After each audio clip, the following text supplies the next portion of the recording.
no. Come on, where is it? Dave, it's your Idaho Central app here. Any chance you're missing a debit card? Let's get that taken care of for you. With ICCU's card control, you can turn any card off with the tap of your finger. You got it. And back on again. Out, out, out, out. The closest Idaho Central Credit Union branch is in your pocket. Pow day. Dude, let's go.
This is Bronco Nation News Live. The best interviews, the most informed opinions, the latest breaking news, all from the top Boise State insiders.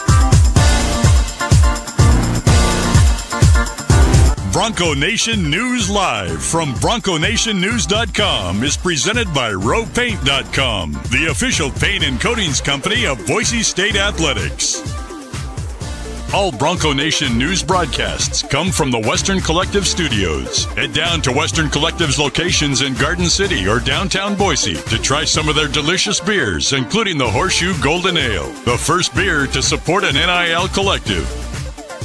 Now, here's four-time NSMA Idaho Sports Writer of the Year, BJ Rains, with another edition of Bronco Nation News Live. Hey, how we doing? Happy Wednesday to you here at Bronco Nation News Live, BroncoNationNews.com. My name is BJ Rains. We do this every Wednesday. We do it every day at 9 a.m. talking Boise State sports here at Bronco Nation News. But on Wednesdays, we get a combination of Michael Callahan. We get Brad Bedell and talking some defensive guys today. So Michael Callahan, nice enough to pop on with us for the next 30, 45 minutes or so. Michael, how we doing, man? Pretty good. Excited to be here and talk some of the defensive guys coming back next year, and excited to see what they do. Now, before we go any further, I think major congratulations is in order for you. I assume this is degree number 2. This must be in the master's degree, maybe. I don't know. But I know we saw you was watching the videos and the photos over the weekend at graduation, and there's old Mike Callahan walking across, shaking hands and holding up the diploma there. Congratulations, man. Yeah, thanks, man. Pretty fired up. Got to finish up my MBA 2 weeks ago. Obviously got to graduate, got to do the student-athlete walk. So that was a cool experience, just getting to be around the guys again. And obviously it went pretty well. That was my 3rd degree, 2 undergrads, MBA. So finished up, now just finishing up the job search and figuring out what I'm going to do when I grow up. So that's impressive, man. I was lucky to get 1 degree. So congratulations, man. 2 degrees plus an MBA. That's awesome. And shout out to the business school there. They're doing big things over there. That's great. Congrats, man. That's awesome for you. A lot of guys, they finish playing. They're just kind of done with the school part of it. And you push through and finished it and got it. And that's very, very commendable and not surprised based on just knowing the little that I do that you have not 1, not 2, but now 3, so do you have 3 actual diplomas then, or what how's that work?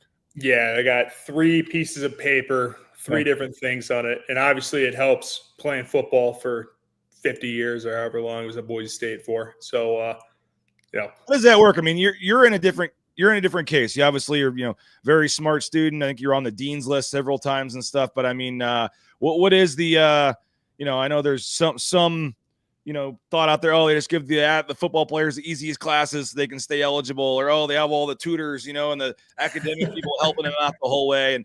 And maybe that is the case for some people. I don't know. But what is how on the academic side for folks that aren't familiar, kind of what is that process when they help you guys, pick classes, and you obviously have to pick classes that work with the practice schedule too. So how does that all work? Yeah, obviously you got to do a lot of navigating to figure out, what classes you can take during season versus in the spring. Sometimes some guys will have morning classes and you got to schedule them out on a day that won't interfere with practice during the spring. And then during season, you make sure that, your schedule is not, you try to make the season as manageable as possible. You kind of tend to load up in the spring and kind of go to work during that time of the year. But, our academic staff over at Preco does a freaking unbelievable job with all of our athletes. And, it's definitely led to a lot of academic success with a lot of our guys. You saw Marco getting top 10 scholar in the entire school, which is just ridiculous. But, they do a great job. Well, the academic side, I know the APR rate came out recently. You guys set more records with that. So, again, kudos. I was watching the video. I think you told us that, and I was kind of watching, like, oh, there's Mike. I was like, oh, that's cool. So, congrats, man. Hope that was a fun weekend again. Appreciate everybody for joining us here on BNN Live. Again, our title sponsors, rowpaint.com, Andy Rowe & Company. All your painting needs, whether it's those interior, exterior painting, the concrete coatings, hit up our title sponsor, Andy Rowe and rowpaint.com. We're up to number 18 today. Excuse me, number 18 today, Zion Washington, in our list of the 25 most important players on the football team. We're going to talk Zion today and a couple other guys. Chad kicking us off says, need that hat.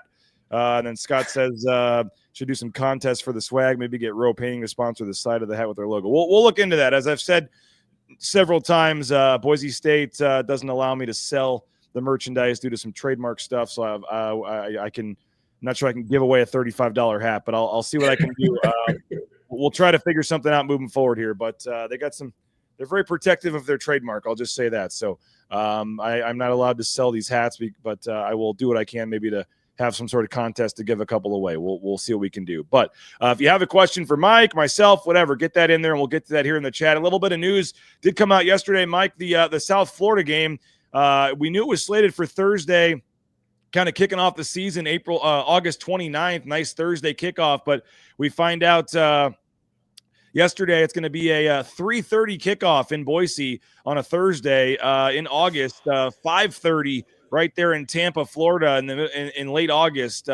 You've played some of those southeastern portions of the United States, season openers the past couple of years. 5:30, I mean, I guess it's better than 3:30, 2 o'clock. Absolutely. A little bit later, but I mean, you probably would have preferred a 7 or 8 p.m. Eastern time start. Yeah, a 5:30 kick. That first half until the sun starts to go down, it will be cooking on that field. And I saw that kickoff time yesterday, and the first thing I thought was, how many infernos are they going to try to squeeze in this year? Because we knew that Georgia Southern was going to be hot, and I played in a few of those, southeastern humid games. That Georgia Southern game I've never experienced anything like that in my entire life in terms of the heat, humidity. And we do honestly, our Inferno practices get you more ready for that than you would think. But nothing's going to totally prepare you for what that heat feels like until you're on the field and the guys can get into the rhythm and figure out what they need to do to stay on the field at that point, just because of obviously first game nerves. You're going to have cramps naturally. I don't know the statistics behind it, but I know that that's out of all the games in a football season, the most cramps are always going to come in game one, just because of the nerves and anxiety.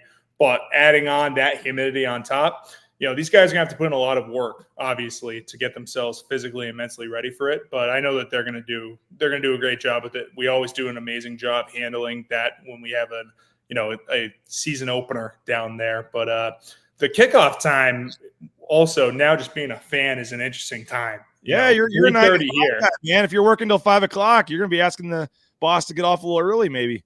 Yeah, seriously. Or you're just going to have to sit at your desk with your phone underneath it and try to keep tabs until you get out of there. Welcome to the real world, brother. Yeah, I'm not excited for that part. Yeah, that is kind of a bar. I mean, it's nice, I guess, for the team too, because the game will be over at 9 Eastern instead of whatever time. So they'll fly all the way back and probably get back, at 1 or 2 in the morning instead of 4 or 5 in the morning or whatever it would have been, flying back the whole way overnight. But so that helps a little bit. And for some fans, I guess, if it is going to be on a weeknight or a work night or a school night, however you want to call it, to have the game over with at, 7 o'clock is better, I guess. But yeah, people take a half day. It's all right, I guess. You take a half day, you start the grill out back, on a Thursday at noon and make it an unofficial holiday here. And I guess they did that because there's a doubleheader. They're going to have Nebraska and Cincinnati, I believe. Nebraska at Cincinnati. They're playing at Arrowhead Stadium. That game's like at 8 p.m. Eastern, something afterwards, or 9 p.m. Eastern, I think afterwards. They have a doubleheader on that Thursday. But, 5:30 Eastern, I saw a lot of people saying, hey, people on the East Coast will finally be able to see Boise State game. Like, won't be at midnight. So, you take the good with the bad, I guess, with that. And I know a lot of Boise State fans are going to South Florida. I saw some saying, it'll be perfect for me. I'll be sitting in the stands. It is what it is. It's just odd on a Thursday to see a 3:30 Mountain Time kickoff. You're so excited for the first game, and the Thursday part, you're thinking, oh, sweet, Thursday, they're going to be in a primetime slot. And then it's like, all right, it's starting at, and a lot of Boise State fans in California or whatever, it's 2:30, right. Pacific time for the folks in Seattle or wherever else on the West Coast. So that it's a little odd, but you know what? I always like the Thursday early game because if you win the game on Thursday, if you're a Boise State fan, you get the rest of the weekend, and there's some great games the rest of the weekend. You can just kind of prop your feet up and be like, we're already 1-0. We'll watch these games and enjoy it. So if you're a fan, you get that first game out of the way. And also, Mike, for the team, knowing it's the first game, you can back spring ball or fall camp up to where you're just starting your Monday on Saturday that week, and everything's at least a normal week for you guys, and then you probably get an extra day or two off on the back end. Which is probably nice as well. Yeah, that's a great point. Having this season start on a Thursday is huge because it's followed by a Saturday game. So you're looking at, in terms of the travel, obviously, like you said, we fly back after the games, no matter where we are, what time we get done. As soon as the game's over, you pack your stuff, get on the bus, go to the airport, fly back overnight. So getting that extra day, landing on a Friday, getting the day off, get the body right, getting the Saturday off to relax and unwind, and also start getting, extra preparation for the next opponent. That is invaluable at that point of the season, especially coming off a game like this game will be, coming in to a very humid and hot environment. I'm sure a lot of guys are probably going to lose some pounds in that game. So getting the extra 2 days to rebuild their strength, regain their energy, and get ready for the week after, and extra preparation any form of extra preparation for a game is a benefit, in my opinion. So I'm personally a big fan. I'm not a big fan of the time, just for selfish reasons and being, a fan perspective, but I do think that this is going to help out the team long-term. Now, were you the kind of guy that even if you guys got back at 2 a.m. or whatever on Thursday, you'd have been in your 8 a.m. class on Friday? Yeah, absolutely. Yeah. Morning, so that is the one nice thing, I guess, that most guys probably won't have morning class on Friday. I learned through the hard way that in season it's probably better to go online anyways. So young guys, when you're younger, you're probably going to have the in-person classes. You got to deal with that quick turnaround. But as you get older, you start realizing that you need that time to yourself, and you need to be able to build your own schedule around keeping your body healthy and getting, recovering after games. So, but it's definitely a quick turnaround. You ever pull the Hank Bachmeier and join the class discussion from the locker room? That was ridiculous. That was when the thunderstorms came in and the game got delayed 3 hours, and what was it, UCF? Yeah, that was ridiculous. Viral. They went viral. There's the team discussion. There's Hank Bachmeier. Now, was he just doing that to prove the point, be funny, whatever, hope people see me, or was he actually engaged in the discussion there?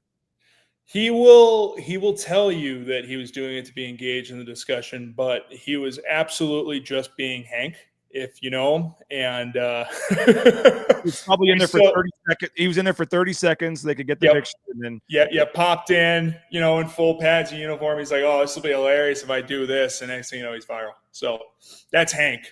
Were you still part? I know you've been there. You're there 6 years, so I'm trying to think how this backs up. But were you part of the Florida State game? Yes. Yeah, that was I ended up traveling. That was my first travel game. I was a traveling red shirt that year. So I was a part of that game. That was my first introduction to Boise State football. You mentioned the the Inferno practices and all that. I mean, that was a game where in the second half, Florida State was the one cramping up and not ready for the heat in their own environment, their own stadium, and you guys came back with that huge second half comeback. And a lot of people pointed to the conditioning in the second half there as a big reason why you guys came back. Yeah, it's no joke. They have a proven method to get us ready for those southern humidity games. And we obviously you're going to have guys cramp regardless, but for the most part, from what I remember, and I know that was 7 years ago now, I remember everybody that was cramping on the sideline. We didn't have any issues in game, which is a huge win for our team.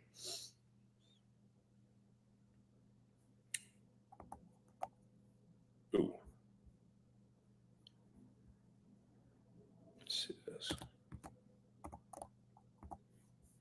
I was muted. I muted myself. Got it. I was like, I think I'm having problems here. No, that was me. I didn't want to be gargling ice in front of the mic, so I muted myself while I was drinking. I forgot to put my energy drink in the refrigerator, so I had to put some ice in with my energy drink this morning. So we have the J Tuss Memorial mute jar because he does it about 3 times a show. So I have to contribute to the mute jar here. So I apologize for that. But BSU Bill said, "Rest in peace, Tim Plow's offense." Beginning of the UCF game to halftime. That was a fun first half, seeing what throwing the ball and things, and then something. I think it's gotten out there publicly, but some things changed at halftime and some other games and looked a lot different. And not surprised that Tim Plow is killing it at UC Davis. He's crushing it at UC Davis. When he gets to run the offense he wants to run, things look pretty nice. I'll just say that. Let's see. What do you mean? Let's see. A lot of people saying that rankings don't include Boise State. Not in a lot of people's top 25. They get to the playoff. What you guys did, come back with a solid team. But it's Keaton says not surprising without Genty. Got to prove it. What do you make maybe of not being ranked in some of these preseason top 25s?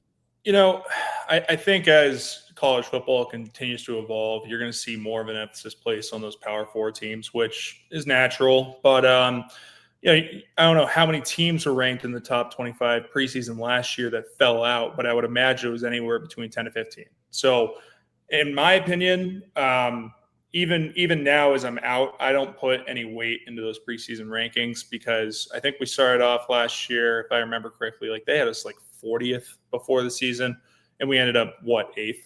So, I mean, it doesn't matter preseason rankings. Obviously, I think that's a good point. Losing Ashton. Obviously, I think people want to see what this team's going to look like without an Ashton Genty, and I think that is a fair question to bring up. But this team is returning so much and so much experience on both sides of the ball that by the time this season gets rolling and by the time they start putting some stuff on film and the rest of the country gets a chance to see it, I have no question that this team will end up back in the rankings. And either way, in my opinion, the rankings are, the rankings is just a number. I mean, they are. Honestly, till early November or whatever, when the CFP ranking comes out, that's the only one that really matters. That's the only one that counts. That's the only one that we got to be worried about. So until then, don't put too much weight in the preseason rankings. They're going to disrespect us. It's just the way it is. And until we prove it on film, doesn't matter. The first 4 games, I mean, at South Florida, they're a solid AAC team, and on the road, it's never an easy game. But if you find a way to win that South Florida game, you come home to play Eastern Washington in week 2. You go to Air Force week 3, which after you get a bye before you go to Air Force, which is nice. Huge. And then you go to Air Force. I mean, that's never a gimme game. I don't care how bad Air Force is. That's never a game that you feel, oh, great, we're going to play Air Force. But if you're able to win at Air Force, you come home to play App State. I mean, there's a pretty decent chance that Boise State should be 4-0 going to Notre Dame. And that would be probably ranked by then and probably, add even more excitement. We found out that game will be on NBC now at Notre Dame. They're going to be probably top 10 at that point. So if things go well, the first kind of marquee game could be that October 4th game at Notre Dame. Yeah, absolutely. And I think you had a good point there with the Air Force game.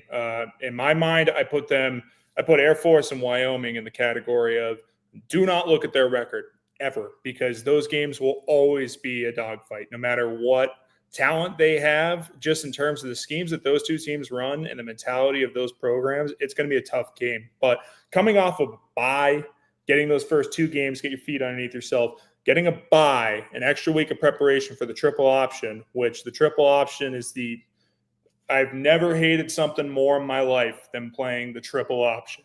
And getting the extra week of preparation for these guys is going to be massive for the guys in that locker room and the coaches upstairs. So it's going to be, like you said, you look at those first 4 games, that's an exciting start to the season heading into that Notre Dame game. And like you said, nationally televised game, committee's probably looking at that game pretty closely, especially in terms of good chance both teams are floating in the rankings pretty decently high at that point. So we'll see what goes on with that game, but it's going to be an exciting start to the season. I love the schedule personally.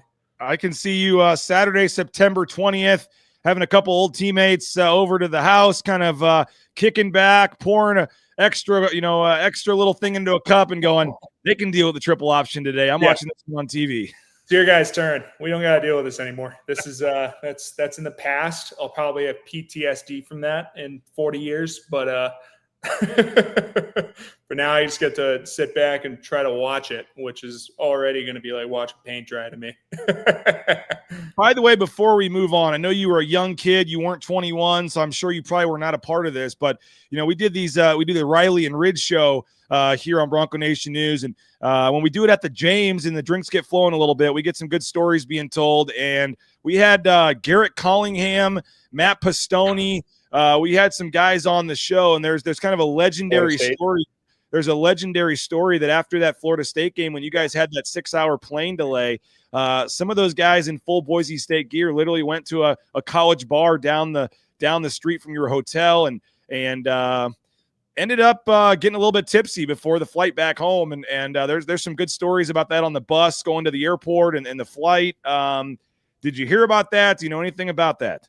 I was 17 at that point, so I was not in that crew by any means. I would have been one look at me kicked out of there, and I didn't hear about it until we got back. I started hearing a few whispers from some of the older guys that something went down with that, and that's just an unbelievable story and kind of speaks to that 2019 team.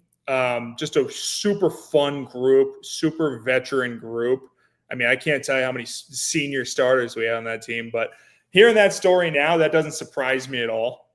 Well, I'll have to send you the full clip. It was, and again, Garrett Collingham is telling the story while having a few, beverages while he's telling the story. We'll just so you're getting the truth there. Yeah. But so it was, I mean, they were there in full Boise State garb, and apparently some of the, I guess Florida State co-eds were, impressed, I guess, by Boise State players being out at the bar, and then that the bartender, I guess, was hey, you kicked our tail. Here's some free drinks, and it was and then I guess Rid, the bus is loading, and Rid can't find him, and he's texting him, "Get your bleep back here, we're leaving." And then I guess they were told to sit in the back of the bus as far away from Harsin as they could, and then they end up sitting in the row right behind him or something.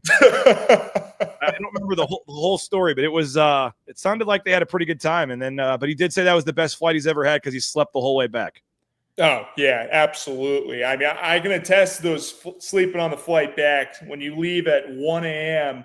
Same thing with Hawaii this year. I mean, I fell asleep, and when I woke up, it was 11 a.m. in Boise. So I understand that, but that's just I've heard that story for a few years now, but hearing it come from the horse's mouth, that's freaking hilarious. Yes. And now that you're part of that alumni group, we're gonna start to get some of the stories out of you here too. Eventually. You got to get more. They're gonna start rolling out. We have some of that. You can't be calling out the guys that are still on the team here. So we got to get the story with the older guys, as time passes here. By the way, Notre Dame opens with Miami, Texas A&M, Purdue, and Arkansas. Realistic, they could have a loss by when they play Boise State. Yeah, I mean, that's a tough slate to start the season. I'm looking at Miami and Texas A&M because obviously those two teams are massive in the portal and are always going to have a ton of talent.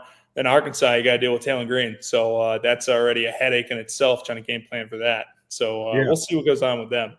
All right, good discussion, Mike. I want to get into Zion Washington and some of your former teammates here.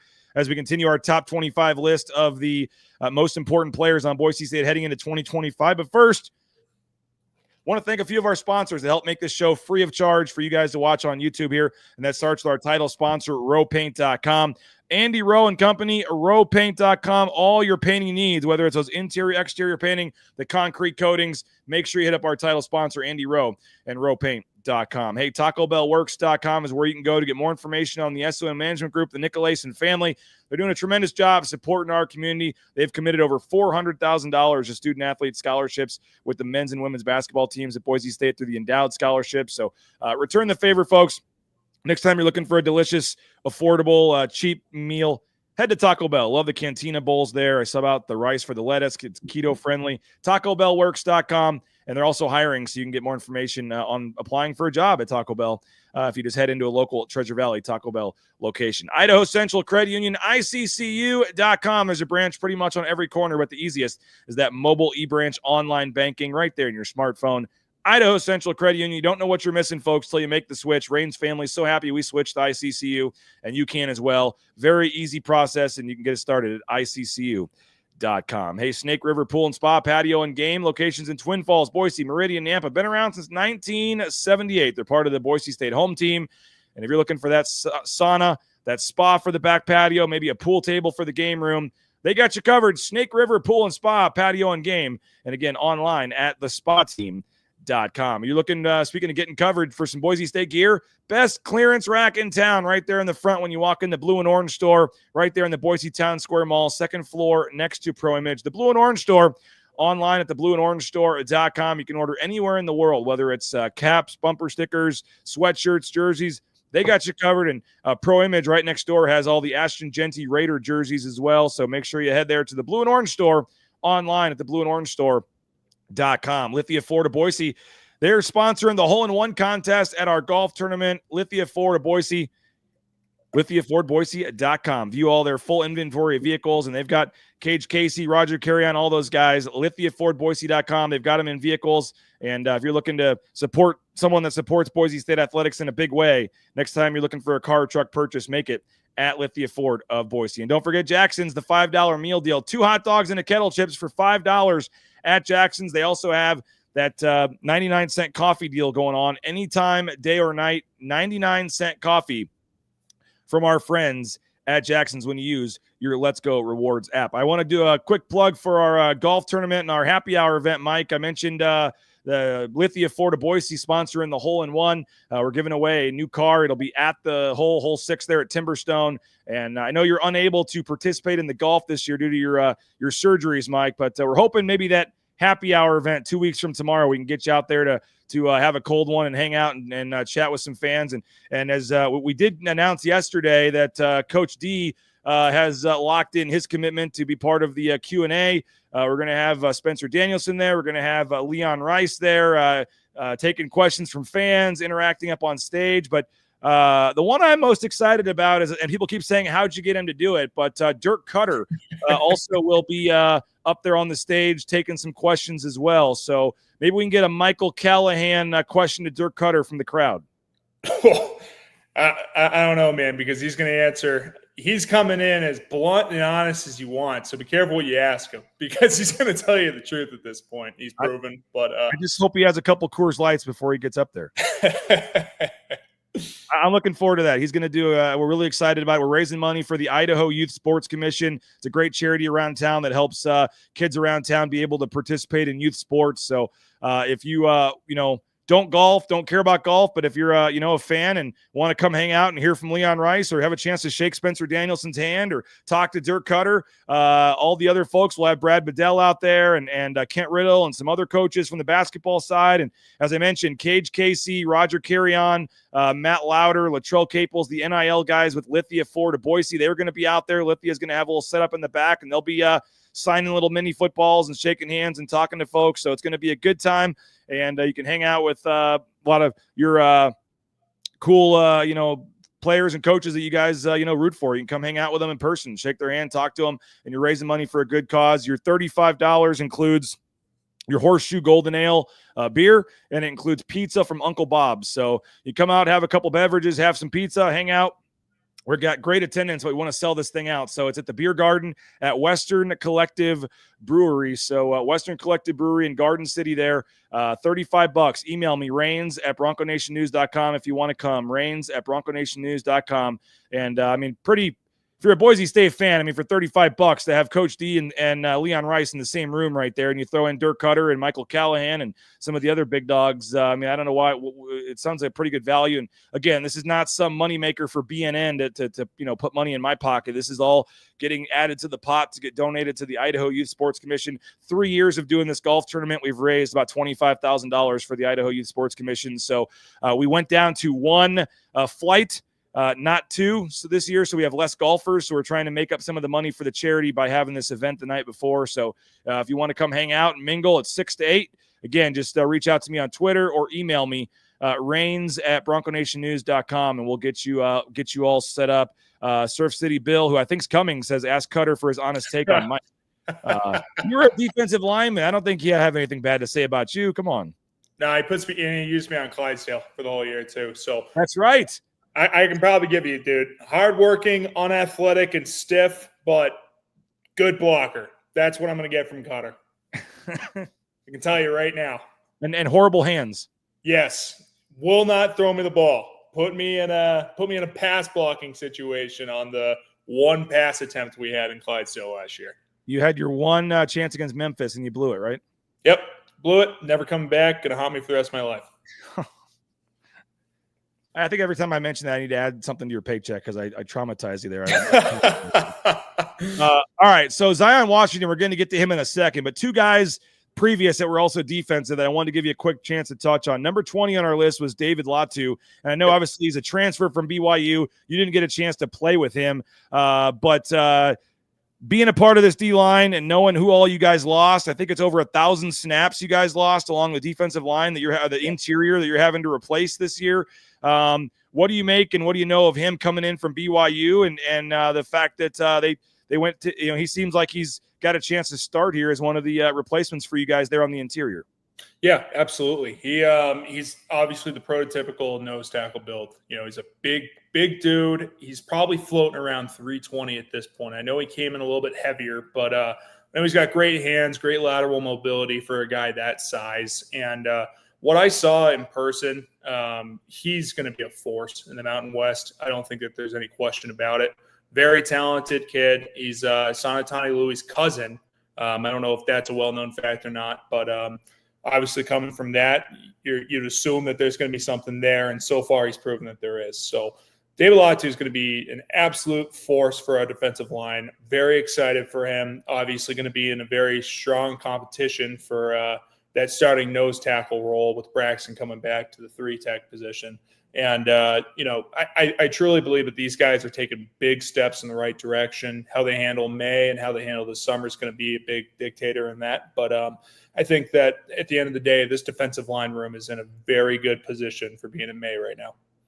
All right, so number 19 was linebacker Jake Ripp yesterday, and there was a time when Jake Ripp in spring, once Andrew Simpson left, was going to be moved down to edge. And, last year, a lot of his pressures came in from the edge position. They moved him around a lot last year, but sounds like he's moving back primarily to linebacker, but in some packages we'll still get a chance to, get up there on the line. What do you make of number 19 on our list, Jake Ripp? Yeah, Jake Ripp, at the end of the day, like you think about Jake Ripp and there's two words that come to mind. It's football player. And it doesn't matter where you're going to put him. He's going to be effective this year. This is absolutely Jake Ripp's breakout year. Very smart, prepares the right way for each game. He's shown a lot of ability on the edge. I'm sure that the guys in the edge room know that, he's going to be a very viable option for us on third downs, getting him in those pass rush situations. And at the end of the day, depending on what package we're in, going nickel to dime, I'm not sure how much stress they want to put Jake Ripp under, having him go from stud in a dime package to Mike or Will in the nickel package. But at the end of the day, I believe that this dude could do that. I think he has the mental capacity to be able to flip-flop those two positions. Obviously very different in the grand scheme of our defense, but I think that Ripp at the end of the day is just a football player. Get him on the field. He's going to do a lot of great things this year. All right, Mike, maybe a trick question here, but If I told you Ty Benefiel was number 1 on the team in snaps last year on defense, you'd probably believe that. Yep. Any idea on your defense who was number 2 in snaps last year? Oof. I'm probably going to go with Amari McCoy. Okay, close, but it's Zion Washington. Wow. And That makes sense. Zion Washington, number 2, Okay. with 879 snaps last year. And he is our number, where are we at on this list? Number 18 on our most important players on the Broncos in 2025. We've got Zion Washington, and he didn't get a lot of the headlines, didn't get a lot of the hype, maybe didn't have some of the stats that some guys had, but he was out there just as much, if not more, than literally almost everybody on the defense last year. And the year before, 346 snaps. So he over doubled his snap count last year. Had a much bigger role there.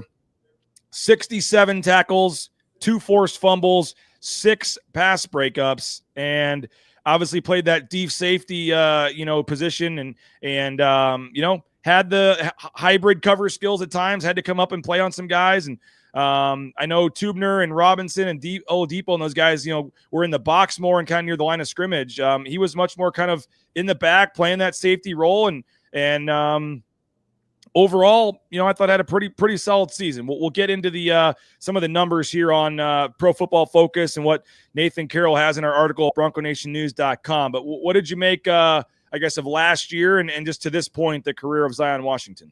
Yeah, like you said, and now you said it out loud, that actually does make sense that he would be number 2 in snaps. But last year coming in, we're going to the dime look. Obviously, was going to be the starter at that boundary safety position with Tubner rolling down to the dime role. This year coming in, he'll be the true starter at boundary safety in our nickel defense. And it kind of depends on what the coaches identify as our strength as a defense in fall camp going forward. But, whether we are in nickel or dime, he's another guy that just will not come off the field. And at the end of the day, that's going to be invaluable for him. Having over 800 snaps last year, that experience will be huge for Zion coming into this season, because now it's about the fine details in terms of pushing his game to another level. A guy that's going into year 5, been around the program for a long time, knows the way that things are run and knows what needs to happen on a weekly basis to put yourself in a position to be successful on game day. I think that Zion's going to take big steps in both his run support and his coverage skills and coverage abilities. And I know that he's already been putting in a ton of work this offseason, making sure that his body's ready to go and making sure that he's ready to be on the field for another 800 whatever snaps it ends up being for him. But a guy that doesn't come off the field for a defense is very clearly a crucial player for any scheme, depending on nickel or dime. Now, I told you when we hired you, we try to, I know you're going to take the positive spin here, but sometimes stats are stats and numbers are what they are. And a lot of the Pro Football Focus numbers were not super kind to Zion Washington, last year when you really dive into some of the numbers. And I'm looking at Nathan Carroll's article. Again, you can read this at BroncoNationNews.com right now. And I'm not here to rip on him. I'm just giving you the facts, folks, and we can, talk about it and see where he can improve. But, you guys struggled at times missing tackles last year. And that was one thing the numbers say were not great for Zion Washington. 23.7% missed tackle rate was the worst of anybody in the back 7 last season. He missed at least 1 tackle in 13 games. And when he was in coverage, Pro Football Focus credits Washington giving up 5 touchdowns and 378 yards, and he also had no interceptions. He finished with a 60.9% Pro Football Focus grade, which was the second lowest of any starter on Boise State's team. But Nathan notes, if you're looking for optimism, he did improve as the season went on. His 3 highest run defensive grades were the 3 to finish out the regular season against Wyoming, Oregon State, and UNLV. In those 3 games, he allowed just 4 catches for 34 yards as well. Again, when you're out there a lot, that also means you're more susceptible to negative plays too. But then, missed tackles, giving up some big plays. And I know sometimes the big plays, it's not always the safety's fault. I know Tubner would get blamed a lot when he's chasing the guy down because somebody else missed their, assignment or whatever. But there is clearly, for Zion, as you said, some areas where he can take his game to the next level. Yeah, absolutely. And I think at this point in his career, he can be open and honest with himself and look in the mirror and identify what he's got to get better at. That you're talking about the missed tackles, that was a problem for our whole defense as a whole, including me. I'm not, invulnerable to that too. Like, I mean, I had stuff I had to work on, and I, over the course of the season, worked on it during practices, and he did too. And like you said, the last 3 games of the year were his best games. So to me, that is a positive point for him. I think that he showed that, he will improve and he needs to improve. And I think over the course of the next, through spring ball, going into summer training and going into fall camp, I think that, as long as he continues to attack it with, a positive mindset and coming in and identifying what he's got to work on, I think that Zion will show improvement over the course of the season again. It's just going to come down to, like you said, when you're on the field a lot, you're more susceptible to negative numbers or whatever the PFF grades say and whatnot. But I think that with him, obviously a very talented, explosive dude, he's going to do what he can to help this team and put himself in a better position going into the season. We need to get the Pro Football Focus scouting report on Michael Callahan out. It's not great. That's why, that's my bias towards them, because they'd give me, we'd go through the film and we'd send, I think there were 5 or 6 clips that they had of me being in a negative that we sent in for review. Not me, but our assistant D-line coach, because he's like, you were not even remotely close to the ball here, and they gave you a missed tackle. And I'm like, well, awesome. I mean, I don't care, but at the end of the day, my numbers are not good. I really do think, I'll have to clarify this with Nathan, but I'm pretty sure they just literally have like average Joes like that, like football, like me, that just they get paid to watch a game and just chart every player on every game. And it's literally one guy's evaluation that kind of ranks a lot of that. Yeah. And that is the truth. I won't hide anything from that. Yes. PFF isn't gospel. There's a lot of human error in the data. I do think that there are a lot of positives with PFF. And I think that there's a lot of positives in game prep with PFF, because PFF allows you to go in and see different formations, align plays to certain formations, see what their success rates are on them, see what the tendencies of the overall offense are. But like you said, PFF isn't gospel. At the end of the day, you got to put in the work. And yes, the PFF grades for some guys aren't as good as others. And I think there's one guy that they absolutely nailed the PFF stuff with, and that's Ashton. And then everybody else, whatever. Yeah, yes. Exactly. That was gospel. Whatever that grade was, like 98 or something, the highest ever. That's fair. Robbie Robinson says, so Mike, when a player who's been moved around as much as Rip, do you know any insight on how much say does the player have when they're moving him to a different position in terms of what he prefers? With a guy like him, it kind of comes down to a week-to-week game prep basis, just on what he, like, knowing Rip, he's going to go in and be like, where do you need me this week to put our team in the best position possible? And if a coach wants to move him to edge or move him to will, wherever he's going to be the most successful, he's going to do it. And he's going to do it at a high level. So, sometimes if a guy is getting too much of a strain on his workload in terms of having to learn a new position, then at that point the player preference will come in if it's proven that it will not help the defense or help the team. But with a guy like that and a guy that's just a natural football player, I don't want to speak for Rip, but I don't personally believe he'd have a preference of one position or the other. Yeah, and I mean, I'm not to say this bluntly, whatever. Like, the coaches they'll put you where they best see a fit, and it's not really. I mean, maybe they say, what do you like? I mean, and with the quarterbacks, certainly it's like what they want to know, what concepts you like, what routes they like. I mean, there is give and take, but in terms of like the actual spot, I mean, in the most part, it's just, sorry, this is where we need you, right? Yeah, basically. Let's see if we got anything else here. The defense, though, you mentioned, I mean, that's 3 guys in a row on defense, and you guys lost like a lot of this leadership type, 5-6 year senior type guys. And now, Zion is kind of one of those guys that's been around for 3-4 years now. And so, he's an interesting guy because he was roommates with Ashton. He was roommates with Andrew Simpson, who are both now gone. He was roommates, I believe, maybe even before that with Taylon Green at one point. He's kind of an interesting guy. Like I said, some of his close friends and roommates are now moving on, and he's going to have a bigger role on the team this year. And this is, like we said, a big year for him. Maybe some of the, numbers weren't kind to him last year, but if he's a guy that wants to, have a chance to play at the next level or make football career or do something, this would seem to be a big season for him. Yeah, absolutely. And I think just starting off from like a leadership perspective, I think you hit it on the nose. I mean, he's going to be one of the more experienced guys on the whole team coming in, not just on the defense, but the whole team. So he has to step into a bigger leadership role, and I know he will. He's had great leadership examples in that room before him, specifically with Alex Tupner. Having a guy like that in front of him and being in the room with him, I think that leaning on his experiences with him and seeing what he was able to do with that room will help him step into a bigger role in that regards. But I'm sure that he is feeling the reality of it, that, this year he's got to go. He's got to step up and have the best season he's had yet. And, that just comes into having a day-to-day mindset, stacking day by day. And I know that Zion's going to do everything he can to put himself in the best position coming up to this next season. Well, Mike, appreciate you.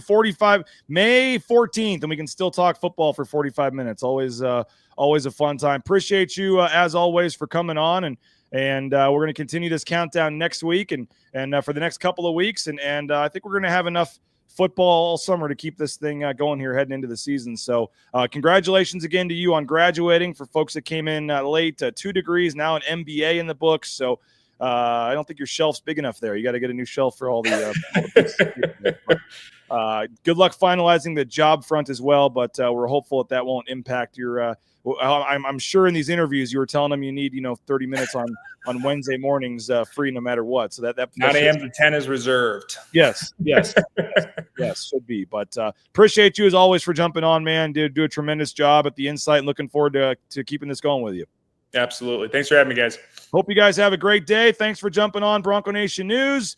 Thanks to rowpaint.com, our title sponsor. I'll be back with Johnny Ballgame tomorrow at 9 a.m. Make sure you check out BroncoNationNews.com. We've got that story on Zion Washington up. We'll be posting one on Alvaro Cardenas as well. We're reviewing his senior season with the Broncos later today. So all kinds of written content at BroncoNationNews.com. You can go to our YouTube channel. That's just youtube.com/BroncoNationNews. Subscribe there and watch all of our daily shows and videos. That's also where we dump all of our press conference video, our highlights from games and things there as well. So we appreciate all you guys for spreading the word on social media about Bronco Nation News and what we're doing. And you can subscribe. $50 gets you a whole year at BroncoNationNews.com. Have a great rest of your day. Go check out the website. Tell your friends. Give this a retweet, a share, a like, whatever. And we'll see you at 9 a.m. with Johnny Ballgame tomorrow.